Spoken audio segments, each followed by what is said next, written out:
Hey guys, welcome back to my YouTube channel. इस video में हम लोग एक नया चैप्टर स्टार्ट करेंगे जिसका नाम है कंट्रोल एंड कोऑर्डिनेशन। तो इस चैप्टर को पढ़ने से पहले हमने अपना फर्स्ट चैप्टर जो है वो लाइफ प्रोसेस कंप्लीट कर लिया, जिसमें हमने न्यूट्रिशन, रेस्पिरेशन, सर्कुलेशन, एक्सक्रीशन सभी चीज़ों के बारे में पढ़े। अब हम लोग पढ़ेंगे कंट्रोल एंड कोऑर्डिनेशन। तो आखिर इसका ज़रूरत क्यों है हमारे बॉडी में? कंट्रोल एंड कोऑर्डिनेशन से पहले समझते क्या है हम लोग, क्यों हमें पढ़ना है।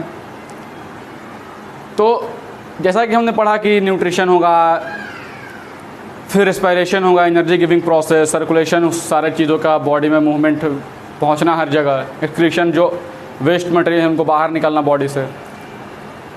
इन सभी चीज़ों का एक कोऑर्डिनेटेड मैनर में, मतलब अरेंज्ड मैनर में चलना ज़रूरी है, कंपलसरी है। सपोज़ कीजिए भैया हमने खाना खाया, चलो न्यूट्रिशन कंप्लीट हो गया। अब रेस्पिरेशन अलग अपना धुन में है, वो कार्बोहाइड्रेट को ना यूज़ करके प्रोटीन का ही ब्रेकडाउन करवा दे रहा है। प्रोटीन का ब्रेकडाउन करवा देगा तो भाई दिक्कत की बात है, क्योंकि प्रोटीन का जो ब्रेकडाउन होता है वो सबसे लास्ट कंडीशन, जो कोई विकल्प नहीं है जब, तो प्रोटीन का ब्रेकडाउन होगा। तो अपना वो अलग ही लगा हुआ है, सर्कुलेशन अपना कुछ काम ही नहीं है, किसको किधर पहुंचा दे रहा है, किसी को किधर पहुंचा दे रहा है। एक्सक्रीशन है तो हार्मफुल मटेरियल्स है, कुछ साथ साथ कुछ यूज़फुल मटेरियल जो हमारे बॉडी के लिए ज़रूरी है उनको भी एक्सक्रीट कर दिया जा रहा है बॉडी से। तो ऐसा ना हो, और ये सभी जो प्रोसेसेस हैं, लाइफ प्रोसेसेस, ये अरेंज्ड मैनर में चलें, तो इसके लिए नेचर ने हमारे बॉडी में एक सिस्टम दिया है जिसको हम लोग बोलते हैं नर्वस सिस्टम। ठीक है, जो कमांड देकर इन सारे प्रोसेसेस को एक साथ कंट्रोल करेगा, कोऑर्डिनेट करेगा। कहने का मतलब कि कमांड देगा कि चलो डाइजेशन स्टार्ट होगा, तो डाइजेशन स्टार्ट होगा। आप सपोज़ कीजिए मैसेज ही नहीं जा रहा है, डाइजेशन हो रहा है, स्टमक में प्रोटीन का डाइजेशन हुआ नहीं, चला गया सीधे स्मॉल इंटेस्टाइन में, वहाँ भी 100% डाइजेशन हुआ नहीं, चला गया लार्ज इंटेस्टाइन में, फिर बॉडी से बाहर एक्सक्रीट हो गया। तो वैसे सब कुछ उलझ जाएगा, कोई ऑर्गेनिज्म का फिर लाइफ जो है वो प्रॉपर तरीके से एग्जिस्ट नहीं कर पाएगा, फंक्शन अल्टर हो जाएगा उसका, बॉडी का। तो इसके लिए क्या है, नेचर ने हमें एक नर्वस सिस्टम दिया है जो इन सारे प्रोसेसेस को, बॉडी में जितने भी रिएक्शंस चल रहे हैं, प्रोसेसेस चल रहे हैं, इन सबको एक साथ कंट्रोल करेगा और कोऑर्डिनेट करेगा। कंट्रोल तो समझ गए। अब सपोज़ कीजिए कि रेस्पिरेशन है, अब ऑर्डर देगा कि हाँ ब्रीदिंग होगा, तो सांस लेंगे हम लोग। मैसेज आया कि छोड़ दो, एक्सक्रीशन हो, ये एक्सेलेशन करो, CO2 एक्सहेल करेंगे। फिर मैसेज गया कि चलो अब डाइजेशन स्टार्ट होगा, तो डाइजेशन स्टार्ट होगा। फिर मैसेज हुआ कि रेस्पिरेशन स्टार्ट होगा, तो अब रेस्पिरेशन फिर ब्रेकडाउन होगा। तो ये था। अब कोऑर्डिनेशन कहने का मतलब कि जितने भी ये प्रोसेसेस हैं वो सब अलग अलग तो है, न्यूट्रिशन अपना अलग है, रेस्पिरेशन अलग है, सब साथ में मिलकर रन होगा, तभी तो एक पूरा ऑर्गेनिज्म का लाइफ सस्टेन होगा। ठीक है, तो हमारे बॉडी में जो कंट्रोल और कोऑर्डिनेशन में हेल्प करेगा, तो फिर तो जो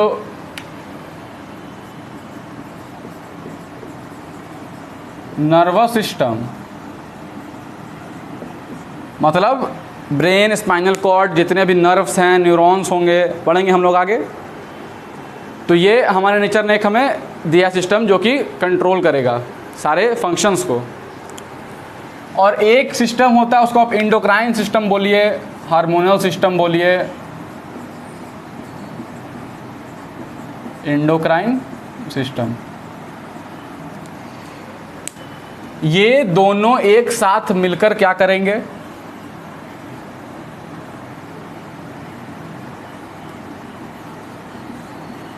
कोऑर्डिनेशन करेंगे। बॉडी के सारे फंक्शंस, सारे एक्टिविटीज़, ग्रोथ से लेकर डेवलपमेंट से लेकर मेटाबॉलिज्म, रेस्पिरेशन, डाइजेशन, जितने प्रोसेसेस हैं, जितने भी रिएक्शंस हैं, सबको एक साथ प्रॉपर तरीके से लेकर चलेंगे, रन करवाएंगे। ठीक है, तो ये था। तो नर्वस सिस्टम में हम क्या क्या पढ़ेंगे? नर्वस सिस्टम में हम लोग पढ़ेंगे ब्रेन, स्पाइनल कॉर्ड, नर्व्स और जो functional unit of nervous system है न्यूरॉन्स, और भी बहुत चीज़ों के बारे में पढ़ेंगे, लेकिन जो मेन है हमारा क्या है, brain, spinal cord, nervous system, neurons और नर्व्स के बारे में। इंडोक्राइन सिस्टम में क्या पढ़ेंगे, हार्मोन्स के बारे में पढ़ेंगे। हार्मोन्स क्या हैं? एक केमिकल सब्सटेंसेस हैं जो डायरेक्टली ब्लड में आ जाते हैं, पोर किया जाता है, जो ग्लैंड्स हैं, इंडोक्राइन ग्लैंड्स, वो इनको डायरेक्टली ब्लड में सिक्रीट करेंगे और ये टारगेटेड ऑर्गन तक जाएंगे जहाँ इनका फंक्शन है। ठीक है, जो इनका फंक्शन है जहाँ होगा वहाँ पे ये जाएंगे ब्लड के थ्रू। तो खैर अभी हम लोग पढ़ेंगे क्या, नर्वस सिस्टम के बारे में। तो आइए, ये एक मेनली आपका इंट्रोडक्शन क्लास है, इसमें हम लोग जानेंगे क्या क्या पढ़ना है, किस प्रकार से पढ़ेंगे। तो अगर हम लोग नर्वस सिस्टम के बारे में बात करें,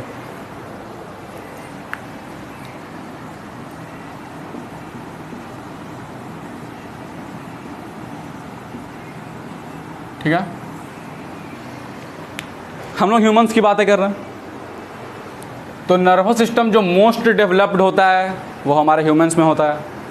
ठीक है, अब जो जैसा कि हमने पढ़ा था एक्सक्रीटरी सिस्टम में कि जो किडनी का जो स्ट्रक्चरल और फंक्शनल यूनिट होता है उसको हम लोग बोलते हैं नेफ्रॉन्स, लंग्स का जो होता है उसको बोलते हैं एल्वियोलाई, वैसे ही जो नर्वस सिस्टम का जो स्ट्रक्चरल और फंक्शनल यूनिट उसको क्या बोलेंगे, न्यूरॉन्स।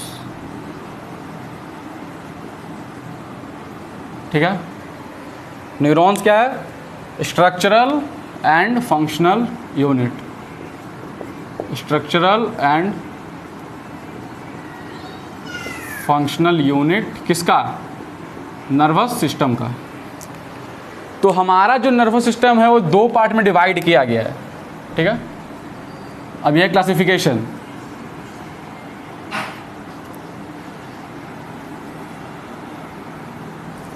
पहला को हम लोग जो फर्स्ट है उसको बोलते हैं सेंट्रल नर्वस सिस्टम। ठीक है, दूसरा जो है वो क्या है, पेरिफेरल, नाम से ही आपको समझ में आ रहा होगा।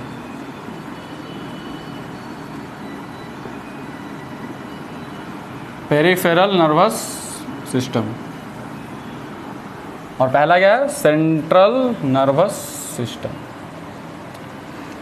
अब सेंट्रल नर्वस सिस्टम क्या है, जो हमारे बॉडी के सेंट्रल एक्सिस में जो प्रेजेंट होगा, नर्वस सिस्टम का वह पार्ट जो कि सेंट्रली हमारे बॉडी में लोकेटेड है, सेंट्रल एक्सिस में लोकेटेड है, उसको क्या बोलेंगे, सेंट्रल नर्वस सिस्टम।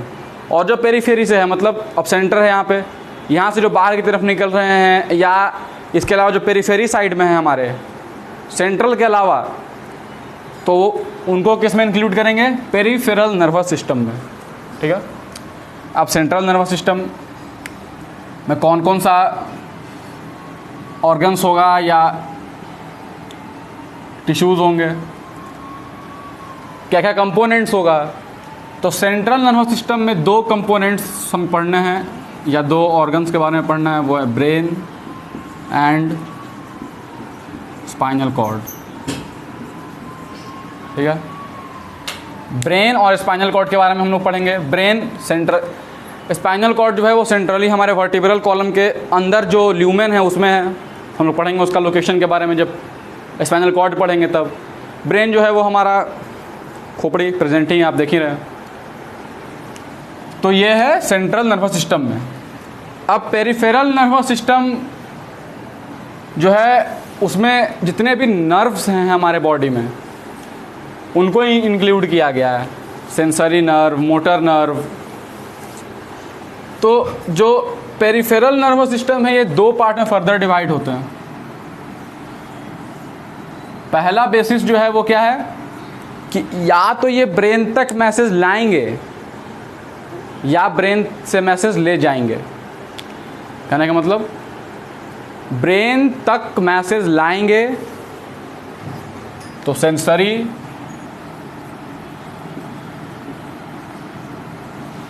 नर्व्स, और अगर ब्रेन से मैसेज ले जाएंगे तो क्या, मोटर नर्व्स। ठीक है, नर्व क्या है? बंडल्स ऑफ न्यूरॉन्स का जो फाइबर, जो एक्सॉन होता है, या जब एक साथ बहुत सारे न्यूरॉन्स आ जाएंगे तो हम लोग क्या बोलेंगे उनको? नर्व। ठीक है, अब क्या है? अब फिर ये तो पहला बेसिस हो गया कि या तो ये ब्रेन या स्पाइनल कॉर्ड तक मैसेज ले आएंगे या ले जाएंगे। तो उसके आधार पे क्या क्या है? दो है। सेंसरी नर्व, ये फ्रॉम बॉडी या tissue to brain to CNS। ठीक है, ये to body from CNS। Suppose कीजिए आपको यहाँ पे कोई हॉट सब्सटेंसेस को हार्ट पर आपने टच किया। ठीक है, अब वहाँ से जो मैसेज ब्रेन तक जाएगा कि हाँ आपने हॉट सब्सटेंस को टच किया। अब फिर ब्रेन देगा मैसेज कि हाँ उतना हॉट नहीं, आप पकड़े रह सकते हैं कुछ देर के लिए, या बहुत हॉट है आप हटा लीजिए। तो जो लेकर गया सेंसरी, जो लेकर आया कि आप हाथ हटाना है या रखना है, तो वो क्या है? Motor nerve. ठीक है, अब क्या है? Peripheral nerve. इसको एक और बेसिस पे डिवाइड किया गया है। क्या क्या?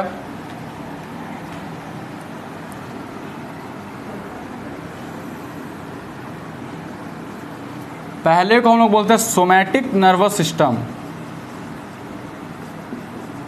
Somatic nervous system. ठीक है, दूसरा क्या है? ऑटोनोमिक नर्वस सिस्टम या ऑटोनोमस नर्वस सिस्टम। हाँ, एक और बात, जो लाएगा, हमने किडनी में क्या पढ़ा था? जो आर्टरी किडनी तक ब्लड लाएगा, efferent artery.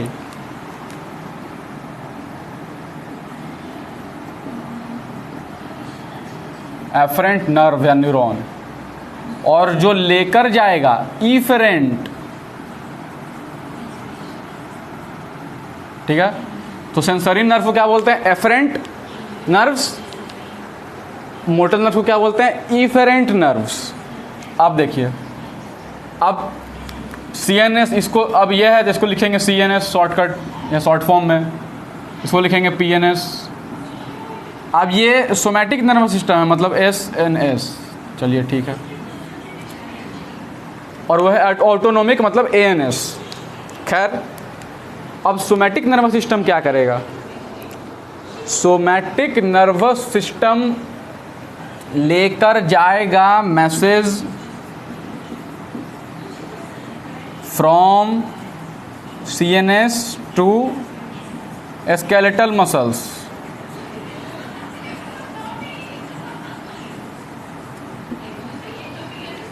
From CNS to skeletal muscles या from skeletal muscles to CNS। मतलब ये स्केलेटल मसल्स और ब्रेन और स्पाइनल कॉर्ड के बीच में क्या करेगा? मैसेज का आदान प्रदान करेगा, लेके जाएगा, लेके आएगा। अब स्केलेटल मसल्स क्या? इसको हम लोग और अच्छा अगर लिखें समझने के फॉर्म में तो लिख सकते हैं क्या? वॉलेंटरी मसल्स, जो हमारे कंट्रोल में है। मैं अपना हाथ हिला रहा हूँ, क्यों? क्योंकि ब्रेन से मैसेज जा रहा है। रुक गया क्योंकि मैसेज नहीं जा रहा है। लेकिन अब ब्रीदिंग है, तो ब्रीदिंग हम लोग कंट्रोल कर सकते हैं मैनुअली या अपने मन से, लेकिन बहुत देर के लिए नहीं, एक ज़्यादा से ज़्यादा 1 मिनट 1.5 मिनट के लिए वो मैनुअली। लेकिन हम लोग सोए रहते हैं तो अपने आप चल रहा है, हार्ट बीट है, कंट्रोल कर सकते हैं हम लोग, नहीं कर सकते हैं। तो जो नर्व्स या न्यूरॉन्स इनवॉलेंटरी मसल्स या इनवॉलेंटरी ऑर्गन्स तक ले जाएगा मैसेज, तो वो कैसा होगा? ऑटोनोमिक नर्वस सिस्टम का काम क्या है? इनवॉलेंटरी ऑर्गन्स, मसल्स, टिश्यूज और CNS के बीच में मैसेज का आदान प्रदान करना। Between involuntary muscles and CNS। ठीक है। फर्दर ऑटोनोमिक नर्वस सिस्टम को 2 पार्ट में डिवाइड किया गया है, आप यहाँ देख लीजिए। ANS जो है ऑटोनोमिक नर्वस सिस्टम, इसको 2 पार्ट में फर्दर डिवाइड किया गया, 2 पार्ट में फर्दर डिवाइड किया गया। पहला क्या, सिंपैथेटिक,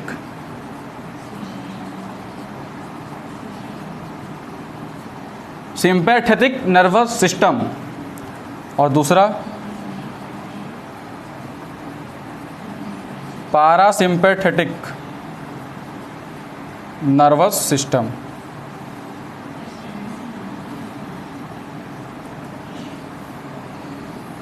सिंपैथेटिक नर्वस सिस्टम और पारासिम्पैथेटिक नर्वस सिस्टम। सिंपैथेटिक क्या करेगा, कब मैसेज लेके जाएगा ब्रेन तक या ब्रेन से लेकर आएगा। सपोज कीजिए हमने बहुत देर तक लगातार रनिंग किया, कंटिन्यूअस रनिंग कर रहे हैं बहुत तेज़ी से, अब हमें ऑक्सीजन की, हमें एनर्जी की रिक्वायरमेंट क्या चाहिए, बहुत जल्दी जल्दी चाहिए। अब एनर्जी की रिक्वायरमेंट के लिए तो ऑक्सीजन का होना ज़रूरी है, क्योंकि ब्रेकडाउन तो ऑक्सीजन के प्रेजेंस में ही होगा ना, या तो ऑक्सीजन के प्रेजेंस में होगा या तो लैक ऑफ ऑक्सीजन होगा, लेकिन कम के हो। हम लोग ज़ोर ज़ोर से ब्रीथ करेंगे तभी तो ज़्यादा ऑक्सीजन आएगा। तो उस टाइम पे क्या करेगा कि ये जो सिंपैथेटिक नर्वस सिस्टम है ये एक्टिवेट हो जाएगा, एक्टिव हो जाएगा, डोमिनेंट हो जाएगा इसके ऊपर, और क्या करेगा, हमारे ब्रीदिंग रेट को बढ़ा देगा। ब्रीदिंग रेट को बढ़ा दिया तो बहुत तेज़ी से ऑक्सीजन, हम लोग बहुत तेज़ी से ब्रीथ कर रहे हैं, ऑक्सीजन आ रहा है, एनर्जी मिला, लगातार दौड़ रहे हैं। अब हम लोग रुक गए, रेस्ट कर रहे हैं, तो कुछ समय तक तो ऑक्सीजन लेते रहेंगे, जो हम लोग हांफते हैं दौड़ने के बाद, क्योंकि लगातार जो हमारा ब्रीदिंग रेट है वो क्या था, फास्ट था, इसने उसको बूस्ट कर दिया था। अब हम लोग बैठे हुए हैं आराम से कुर्सी पे, कुछ काम है नहीं, पढ़ रहे हैं, पढ़ाई कर रहे हैं सपोज, और अब आप ज़ोर ज़ोर से ब्रीथ करने लगे, कोई फ़ायदा ही नहीं है, कुछ उतना एनर्जी का ज़रूरत ही नहीं है। तो रेस्टिंग कंडीशन में पारासिम्पैथेटिक नर्वस सिस्टम क्या करता है, नॉर्मल जो हमारा रूटीन है उसमें अगर है तो ये डोमिनेंट है, मतलब जो हम लोग नॉर्मली ब्रीथ करते हैं वो सभी चीज़ें। हार्ट बीट जो है, अब दौड़ रहे हैं तो हार्ट बीट देखिएगा, दौड़ने के बाद अब अगर हाथ रख के यहाँ पे फील करेंगे तो हार्ट बीट भी बढ़ा हुआ रहता है, हार्ट बीट बढ़ गया, ब्रीदिंग रेट बढ़ गया। क्यों बढ़ गया, क्योंकि हमारा बॉडी एक्टिव है। तो मोर एक्टिव स्टेट में क्या होगा, ये मैसेज ले आएगा या ले जाएगा। लेकिन जब हम लोग नॉर्मल कंडीशन में है तो कौन एक्टिव होगा, ये पारासिम्पैथेटिक। सपोज ये अगर हमारे हार्ट बीट को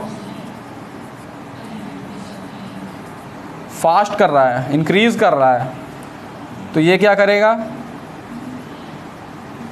हार्ट बीट को डाउन करेगा, मतलब उसको फिर अपने नॉर्मल जगह पर लाएगा, जैसे वो नॉर्मली बीट कर रहा था, जो हमारा नॉर्मल 70 to 72 पर मिनट होता है वहाँ पे। सिंपैथेटिक और क्या करेगा, इंक्रीज ब्रीथ रेट है, जोर से सांस ले रहे, जल्दी जल्दी ले रहे हैं, ये इसको फिर डाउन लाएगा, नॉर्मल पे लाएगा।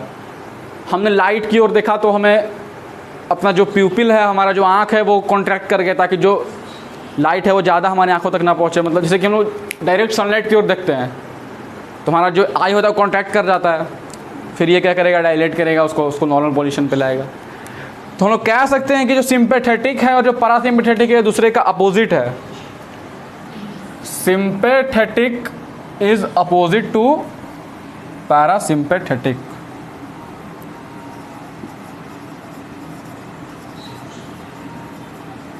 सिंपैथेटिक is opposite to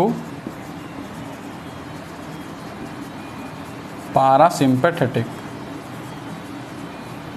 ठीक है, ये जो करेगा सीधे ये उसका उल्टा करेगा। तो ये था हमारा पूरा नर्वस सिस्टम का डिवीजन, क्लासिफिकेशन। आप देखिए, ब्रेन जो है, अब नर्व निकल रहा है, मैसेज लेके जा रहा है, तो ब्रेन तक कौन लेके जाएगा, स्पाइनल कॉर्ड तक कौन लेके जाएगा। तो ब्रेन से जो नर्व निकलेगा बाहर की तरफ ही निकलेगा, जो मैसेज लेकर जाएगा या लेकर आएगा, मतलब जो ब्रेन से नर्व निकल रहा है उसको हम लोग बोलते हैं क्रैनियल नर्व्स, ठीक है। और जो स्पाइनल कॉर्ड से लाएगा या ले जाएगा उसको क्या बोलेंगे, spinal nerve,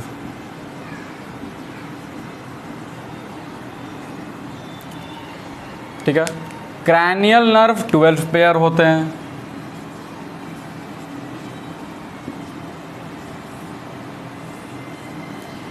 spinal nerve 31 pair होते हैं,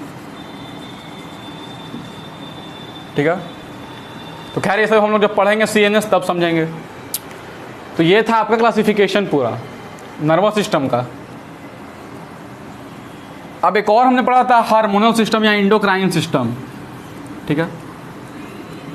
तो उसमें क्या होगा कि वो इसमें क्या हो रहा है, जो न्यूरॉन्स है, जो हमारा स्ट्रक्चरल और फंक्शनल यूनिट है किसका, नर्वस सिस्टम का, तो नर्वस सिस्टम में क्या होगा, उसका एक्टिविटी रहेगा। कहने का मतलब कि अगर हम लोग नर्वस सिस्टम और इंडोक्राइन सिस्टम के बीच में अगर हम लोग डिफरेंस देखें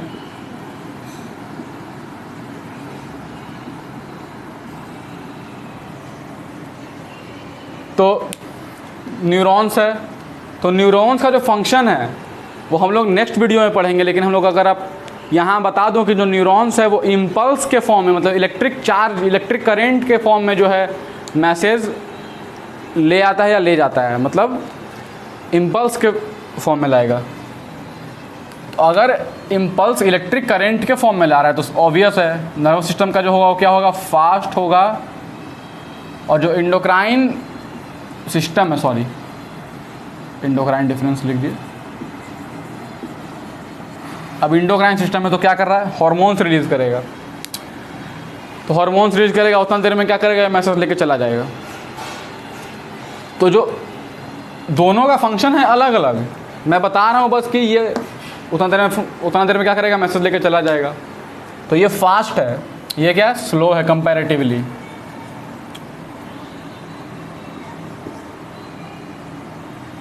ये पूरे बॉडी में फैला हुआ नहीं है, हर एक सेल तक जाना इम्पॉसिबल है नर्वस सिस्टम के लिए, ठीक है।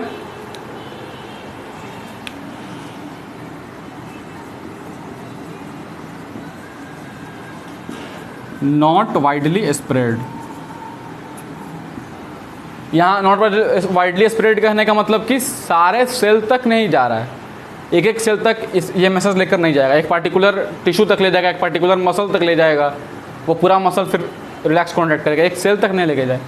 ये क्या है, क्योंकि ब्लड में हार्मोन है, ब्लड तो हर एक सेल तक जा रहा है, हर एक टिश्यू हर एक सेल तक जा रहा है। तो ये क्या है, widely spread through out the body.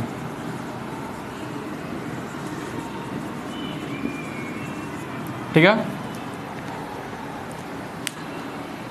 वो हार्मोन के मदद से कोऑर्डिनेट करेगा। ये क्या करेगा, इम्पल्स के फॉर्म में करेगा। ये फास्ट है, वो स्लो है। ये वाइडली स्प्रेडेड नहीं है पूरे बॉडी में, मतलब हर एक सेल तक, वो वाइडली स्प्रेडेड है क्योंकि ब्लड वेसल्स के, ब्लड कैपिलरीज के थ्रू वो पूरे बॉडी तक जा रहा है, इसीलिए क्या है, वो पूरा बॉडी में वाइड स्प्रेडेड, एग्जैक्ट है, एक्यूरेट। तो ये था आपका क्लासिफिकेशन और ये डिफरेंस। इंडोक्राइन सिस्टम में हमारे बॉडी का जो प्रोसेसेस है वो सब तो कंट्रोल नहीं करेगा, जैसे कि जो भी मतलब हम लोग कह सकते हैं डाइजेशन, रेस्पिरेशन, उसमें इसका डायरेक्ट या इनडायरेक्टली रोल नहीं हो, ना के बराबर होता है। एंजाइम्स जो भी रिलीज़ होते हैं वो एक्सोक्राइन ग्लैंड रिलीज़ करता है। इंडोक्राइन का काम होता है हमारे बॉडी में बहुत से, क्या उसको बोल सकते हैं हम लोग, रिलीज़ क्या करेगा, हॉर्मोन्स। तो क्या करेगा हमारे बॉडी में, जैसे कि ग्रोथ है, डेवलपमेंट है, मेंटल डेवलपमेंट, ये सभी काम कौन करेगा, हॉर्मोन्स। सपोज़ कीजिए कि हमारे में ग्रोथ हार्मोन नहीं रिलीज़ हो रहा है, ठीक है, तुम्हारा बॉडी ग्रोथ कर पाएगा, नहीं कर पाएगा। सपोज़ कीजिए बहुत से देखिएगा बच्चों को कि वो सेवरल डिजीज़ से ये होते हैं, अफेक्टेड होते हैं। सपोज़ कीजिए जो एक इंसुलिन है, अब इंसुलिन रिलीज़ ही नहीं हो रहा है, तो ना तो ग्लूकोज ग्लाइकोजन में चेंज होगा, तो ग्लूकोज का लेवल क्या होगा, बॉडी में बढ़ जाएगा। तो हार्मोन्स का काम डायरेक्टली हमारे जो लाइफ प्रोसेस में है उसमें नहीं है, ठीक है। ये अलग फीचर्स को डेवलप करते हैं हमारे बॉडी में।